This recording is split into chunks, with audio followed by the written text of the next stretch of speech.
Greetings, everyone. Thanks for tuning in to another episode of Topic UFO. Tonight, we have a story of contact and abduction. Our guest will be Debi Tripp, who has just recently come out publicly and started to talk about her experiences. I believe we're her second or third interview, so we're very lucky to have her on. Debi has had experiences, she thinks, throughout her life, but it's been since November of 2011 that things have really started to get rolling, I guess you could say. And she's going to be here to talk to us about those experiences. Before we get to that, though, I wanted to remind everybody that Topic UFO is now available on your Roku device. All you need to do is go to the topicufo.com website, click on the Roku button, and there'll be instructions there on how to add the Topic UFO channel to your home Roku device.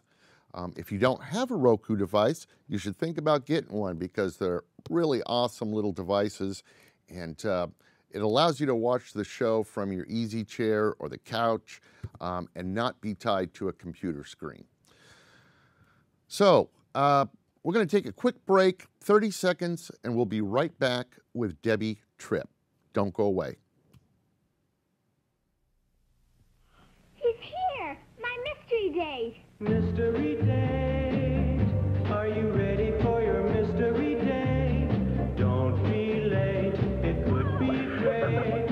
Open the door for your mystery date. It's Mystery Date, the thrilling new Milton Bradley game of romance and mystery that's just for you. And you. And you. And you. Mystery Date. Will you be ready for swimming? Or a dance? When you open the door, will your mystery date be a dream? Or a dud? Oh! Fun and surprises. That's Mystery Date. Remember, Milton Bradley makes the best games in the world. So, girls, Open the door for your mystery date. get Mystery Date. Welcome back, everyone, and thanks again for joining us here at Topic UFO. As I said, tonight's story is one of contact and abduction. So I think you're going to want to sit back and listen to this one. Our guest again is Debi Tripp, and she is joining us right now. Debi, are you out there? I am. Hi, Rick. How are you? I'm doing great.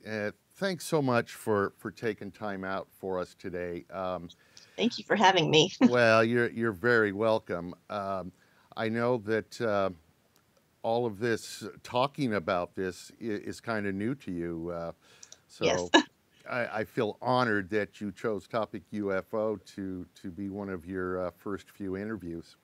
Thank you. Well, I'm happy to do it and hope it'll be okay. Yeah, and hopefully, I'm sure it helps people that maybe where you were a couple years ago or something, that have wanting to talk about it, but just need that little oomph to do it. Yes. So Debi, tell us, how did all this start? And just take it from the top. Okay. Well, it's been about 16 months or so since my first conscious memory of any type of contact. In researching and talking with my parents and things, it's probably been going on since childhood, which you hear a lot of contactees say. But my first conscious memory was in November of 2011. And it was your typical, it sounds so cliche, but it was me looking up at the bottom of a ship, and a big beam of light came down, and I felt that suction of it sucking me up into the ship. And I was trying to fight it with all my might. And a male voice spoke and said, "Now, Debi, we need to do this. Just relax." And I was like, gosh, it felt as if I had done it 100 times before, and I just kind of gave in. I just kind of surrendered, and I had that thought in that moment of, here we go again, and everything went black. So I don't have any recollection of what happened after that point. This was in around 6:30, 7 o'clock in the morning. So you were in bed. I when was this in happened. bed, and I thought it was a dream. And I chalked it up to a dream. And I remember, and I'm not one that gets nightmares or terrible dreams, and don't often remember my dreams. So this shook me to the core. And when I woke up, I called my husband and I said, "Where are you?" And he was taking our daughter to school. And I said, "You've got to come home as soon as possible. I'm just a wreck." And it took me a little while to calm down. But at that point, I assumed it was just a dream. So then we go to January of 2012, about 2 months later. And this time I was in bed reading, and I had just shut my light off to kind of, snuggle into the covers. And as I'm getting situated, I hear a noise in my living room. And then I heard a noise in the kitchen. And it was obvious enough that I went to wake my husband up and say, "Hey, go check this out," like I normally would when I hear a noise somewhere in the house. Yeah. Except as I went to speak, I could not move my body at all. And I heard this roaring hum in my right ear, and blue light flooded the whole room. And I kept hearing like this scurrying, like little people scurrying around. And in that moment, I thought, "Oh my goodness, that wasn't a dream," thinking back to the November event. I mean, it was just this instant confirmation that I am wide awake. I just shut the light off. I'm hearing noises. I'm trying to wake up my husband. And all of that happened. So as I'm in that state of not being able to move, and you panic. I don't know if you've ever felt that, because we all go through sleep paralysis every night.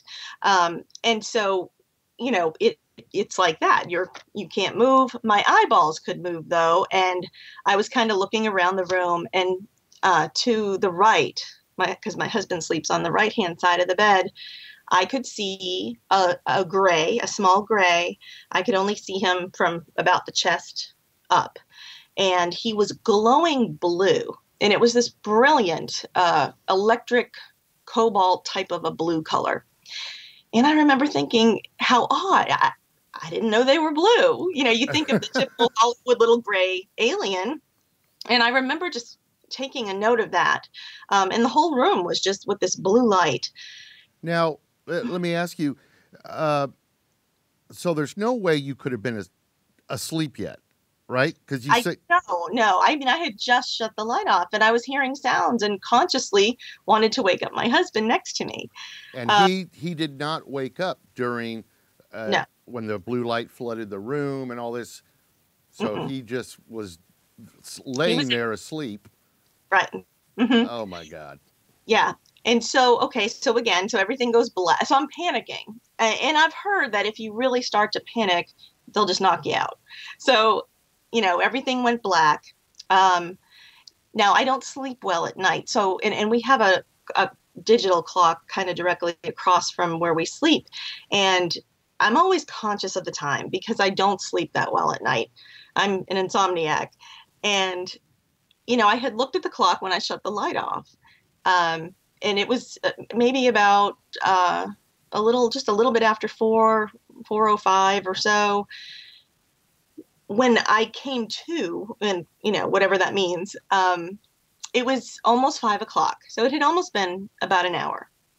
And so at that point, now that I can move, and I felt drugged. I felt, like when you're coming out of anesthesia, that kind of a feeling. Clouded mind type of feeling. Yeah. And like you can't really move all your limbs really well. You just feel uncoordinated. And so I'm tapping my husband and I'm like, "Wake up." And I'm trying to relay this story to him.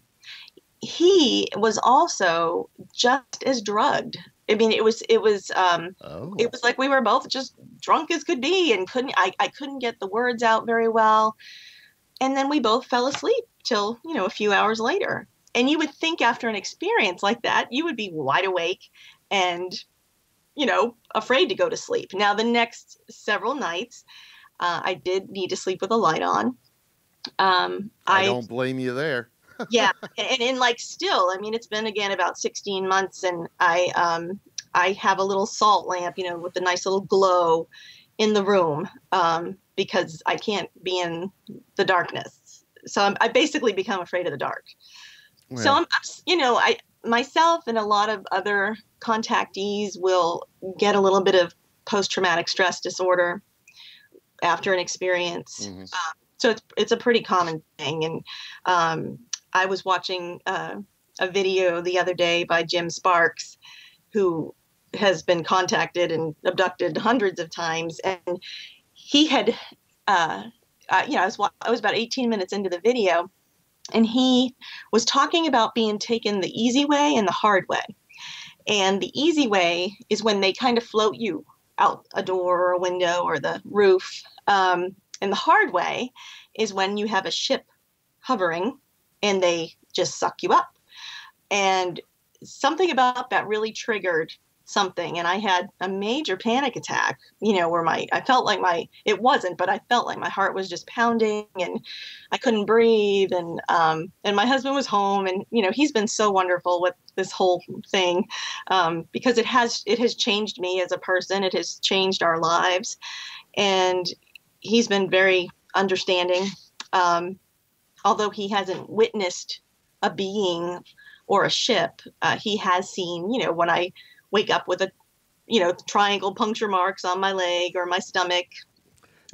Yeah, I wanted to ask you before we get too much further. Mhm. When the time when you looked over to your husband's side of the bed and you actually saw the entity or the gray, Mhm. can you describe? Do you remember facial features at all about what that entity looked like? Was it the generic looking gray, or were there any differences that you would? No, other than the blue, I would call it a generic looking gray. I saw the big eyes. I didn't really make note of the nose or the mouth. It was because, again, I could only move my eyeballs, and it was just in my frame of vision when I could do that. And it was uncomfortable to kind of keep my eyes over there. So from what I perceived, it was your typical gray. And is there, when you see something like that and you're experiencing something like that, is there just this tremendous amount of fear pulsing through your body, or is it like you feel like you should be scared but you're not? What is it like? Well, and this is what I like to clarify to people. I didn't feel actually fear of the being. What my fear, I think, was the shock of it all, that shock and awe of, oh my goodness, this is for real. And then not being able to move. I mean, it's such an uncomfortable feeling, and you really feel helpless and at somebody else's mercy. So that scared me, and the experience, the unbelievableness of that experience. I don't know that I still can wrap my mind around it. It's I don't know if I ever will. It's just so unbelievable. And it's the stuff, I always tell people, if this was an angel or a ghost, you could almost relate to that because it kind of fits your paradigm of what you're brought up with. You're not brought up believing in aliens. I mean, it wasn't a subject that I was ever interested in. But it became a subject that I totally immersed myself in. So since that time, since that January incident, I have been immersing myself in the subject and found a wonderful support group online where we have video calls, and we meet twice a week. And it's been really great to hear other people that have had these experiences too. You feel a little validation. I'm sorry. The people that are in your group, I take it you share stories. Does there seem to be commonalities with your experiences? Yes, some of them. Now, I would say 3/4 of the group are reptilian experiencers. And that's not my story. Just a couple of us are gray experiencers. Me and one of the other girls are both adopted. And we thought that was kind of interesting. And then myself, another girl, and one of the guys, we've all had this experience with a hooded being and a council of beings. And I thought that was interesting. And that was a recent discovery just a couple of weeks ago, where one of us started talking about being in front of a council. And my hooded being was a female, and I couldn't see her face. And she did have a message. She was telling me to follow the eagle, that the eagle's wisdom is ancient, it's not new. And she kept repeating it over and over and over. And I remember thinking, well, okay, I've got it. I don't know why she keeps saying it. I still don't know what the meaning of that message was. But it was very poignant and memorable. When the entity is talking to you like that and giving you messages, are you able to two-way communicate, or is it always one-way communication from the being to you? For me, it's been one way. I remember thinking things in the moments. I don't know if they picked up on those things or not. So it's hard to say. I'm not sure. In that particular instance, I was thinking, why does she keep saying it? And I don't know if she heard that or not. Now, how many contacts or abductions have you experienced? Has it been those two, or? No. There's been, goodness, it's been fairly regular every 2 weeks to 2 months since that November of 11 incident. Wow. Yeah. And, a lot of time, and of course, it was unsettling, the dream, the first one. I think thinking it was a dream and chalking it up as a dream helped. That second one in January, where they were in the room, was so ultimately real. I haven't had anything like that since then. Everything else has been in I want to say like a dream state, even though I didn't feel completely asleep a lot of the times. And some of the experiences have been very pleasant. I had one where I was laying on my side, and it was like a very mild sleep paralysis.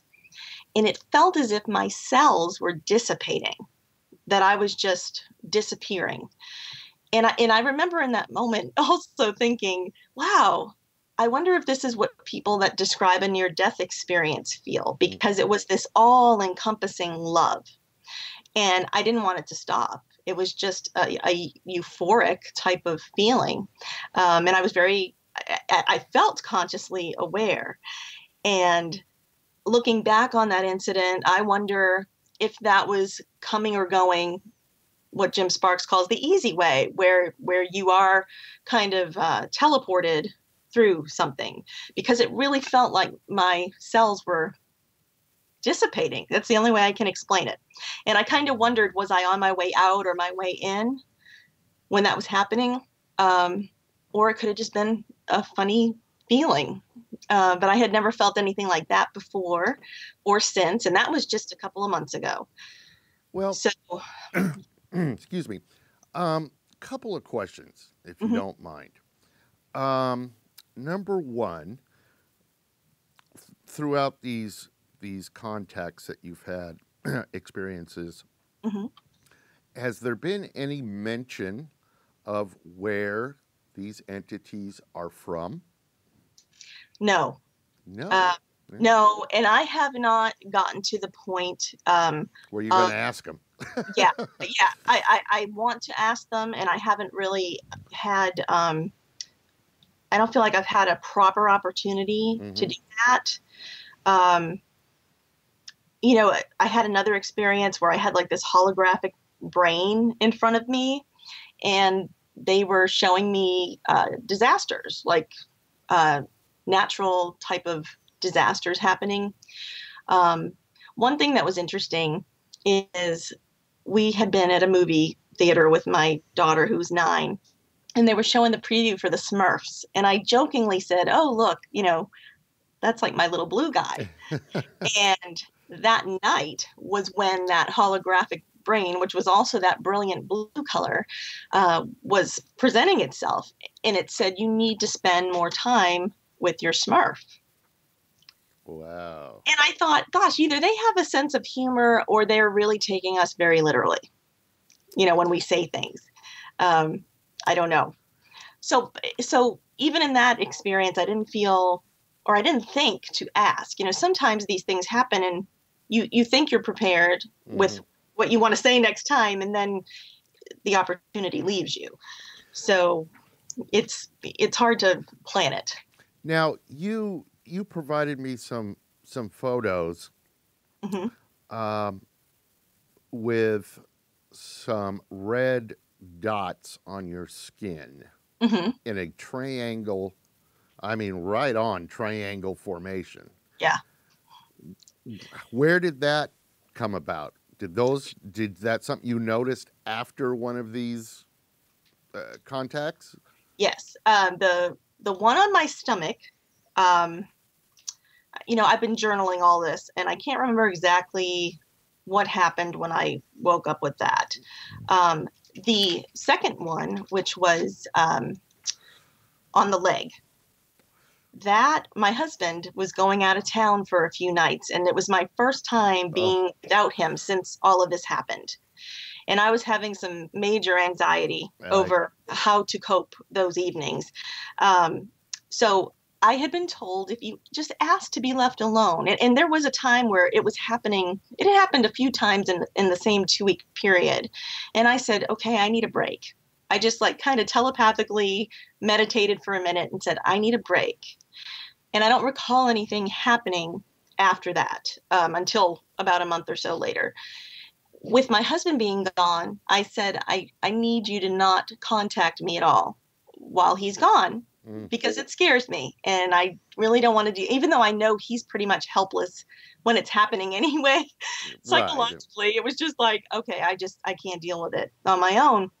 So when he came back, so I had no problem. I got through, I think it was 4 nights he was gone. I got through it and I felt great.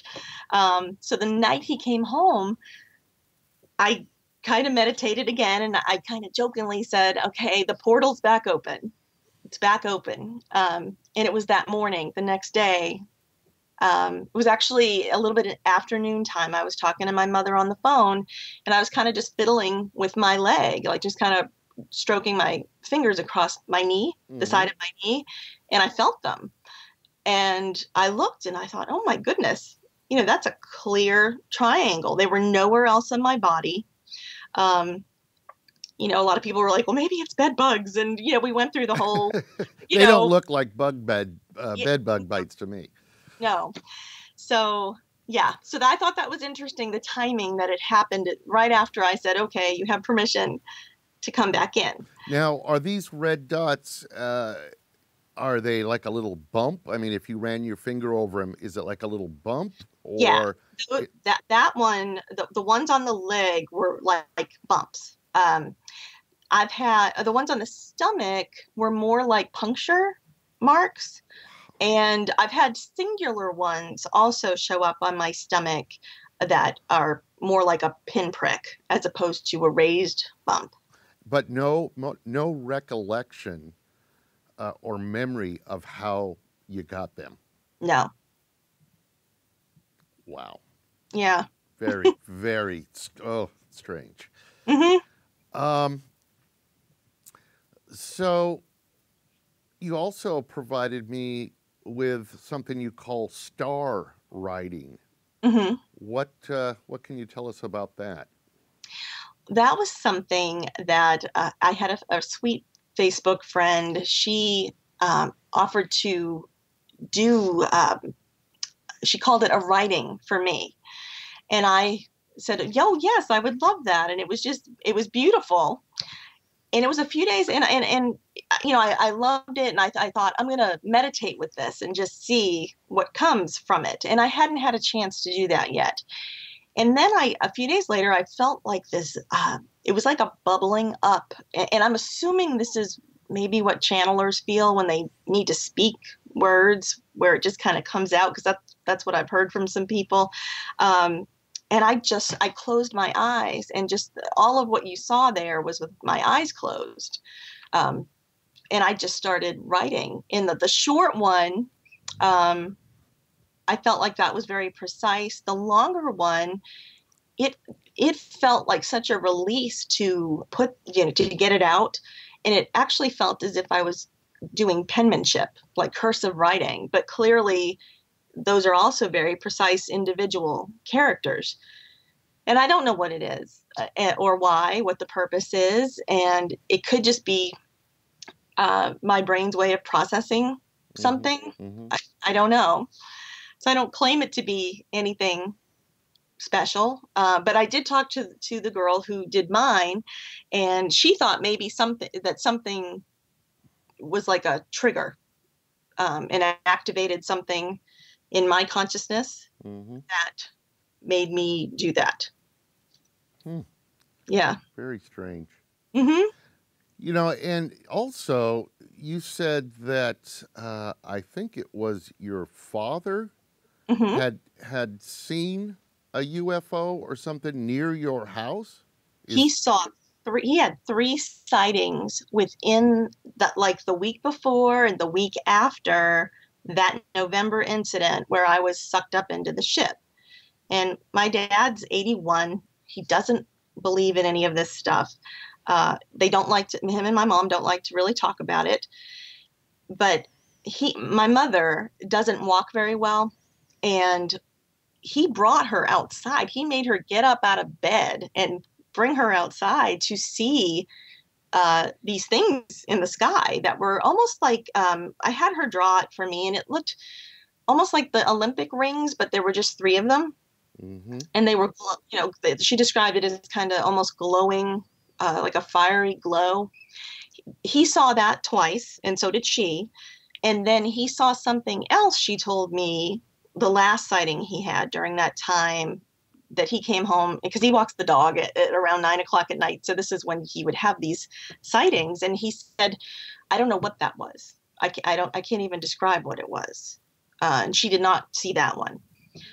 But I thought, well, gosh, that's very interesting timing that happened right around the time of my experience. And then one of my friends had captured that other photo. My experience was on November 3rd, and that was on November the 6th, where she caught that object or objects in the sky. So. Well, listen, Debi, again, it's just been a pleasure to speak with you, and I can't thank you enough. What's next for you? You're just going to keep living life and learning and... Yeah, I say I'm taking it one night at a time, and I'm still doing my group. I do have a local group here in Middle Tennessee that has a few experiencers in it that we meet in person. And yeah, I'm just kind of taking each day and night at a time as it comes and getting through it, taking lots of deep breaths. That's the best thing to do, I think. But honestly, I think you'll be just fine. Thank you. All right, Deb. Well, listen, you have a good night, and please keep in touch, okay? And Will. I'd love to hear how things continue, and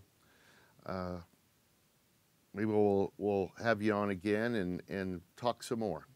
Great. That would be great. Thank you so much, Rick, and thank you for giving us a little platform to share our stories. My pleasure. My pleasure.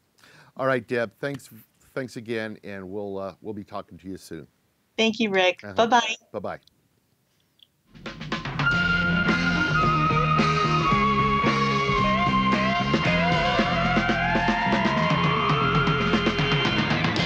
the door, you'll find the secret. To find the answer is to keep it. You'll believe it when you find